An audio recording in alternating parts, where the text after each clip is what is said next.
નમસ્કાર વિદ્યાર્થી મિત્રો. Commerce with Pradeep Panchal by Avabai high school Valsad, ધોરણ 12 સામાન્ય પ્રવાહ, વિષય નામાના મૂળ તત્વો, ભાગ 2, પ્રકરણ 2, ડિબેન્ચરના હિસાબો. આજના આ વિડીયોમાં આપણે સ્વાધ્યાયનો પ્રશ્ન નંબર 9 જોઈશું, જેમાં પૂરેપૂરી રકમ અરજી વખતે ભરવાની હોય તે પ્રકારનો દાખલો છે. તો આપણે જોઈએ સ્વાધ્યાયનો પ્રશ્ન નંબર 9. દરેક વિદ્યાર્થીઓ ચોપડી કાઢો,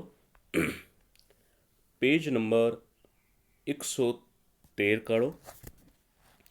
એમાં આપણે જોઈએ સ્વાધ્યાયનો પ્રશ્ન નંબર 9.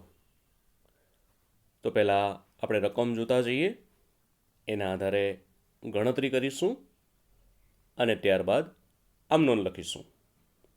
તો જોઈએ આપણે સ્વાધ્યાયનો પ્રશ્ન નંબર 9. પાલનપુરની જાનકી માર્બલ લિમિટેડે ડિબેન્ચર દીઠ ₹100ની મૂળ કિંમતના 11%, જો ડિબેન્ચરની ટકાવારી કેટલી, તો 11%ના ડિબેન્ચર.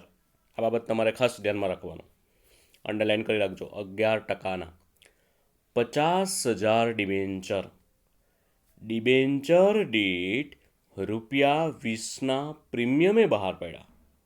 ચલો, પ્રીમિયમે બહાર પાડેલા છે. કેટલા બહાર પાડ્યા? તો 50,000 ડિબેન્ચર બહાર પાડેલ છે. પૂરેપૂરી રકમ અરજી વખતે ભરવાની છે. બધી જ રકમ અરજી વખતે આપણે લેવાની છે. તો 100ની મૂળ કિંમતનો ડિબેન્ચર છે અને 20ના પ્રીમિયમે બહાર પાડ્યા છે, એટલે અહીંયા લખેલું છે 100 + 20 પ્રીમિયમ. આગળ જોઈએ, કંપનીને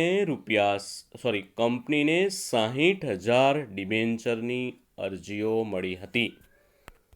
ચલો, 60,000ની અરજી મળી, જેમાંથી 10,000 ડિબેન્ચરની અરજીઓ નામંજૂર કરી, તેના પરની રકમ અરજદારોને પરત કરી હતી. બાકીની અરજીઓ પર ડિબેન્ચર મંજૂર કર્યા. ચાલો, બહાર પાડેલા 50,000, અરજી મળી 60,000.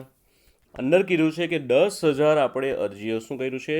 પરત કર્યું છે. એટલે કે 60,000ની જે અરજી મળી એમાંથી 10,000ની અરજી પરત કરી દીધી. એનો મતલબ એવો થાય કે 50,000 ડિબેન્ચર મંજૂર કર્યા છે. ચાલો આગળ જોઈએ. જાનકી માર્બલ લિમિટેડના ચોપડામાં ઉપરના વ્યવહારોની જરૂરી આમનોન પસાર કરો. હવે આપણે હેડિંગ મારીશું, જાનકી માર્બલ લિમિટેડની આમનોન. હવે આપણે ખાના પાડીશું.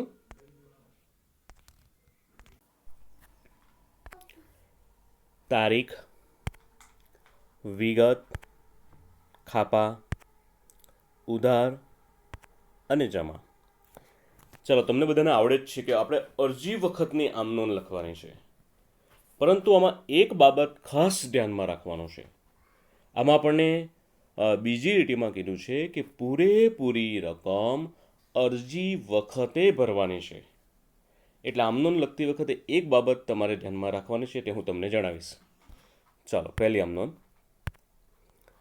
બેંક ખાતે ઉધાર તે 11%ના ડિબેન્ચર પર અરજી અને મંજૂરી ખાતે. ચલો, અરજી અને મંજૂરી એટલા માટે લખ્યું કારણ કે પૂરેપૂરી રકમ અરજી વખતે ભરવાની છે. એટલે આ બાબત તમારે ખાસ ધ્યાનમાં રાખવાનું છે.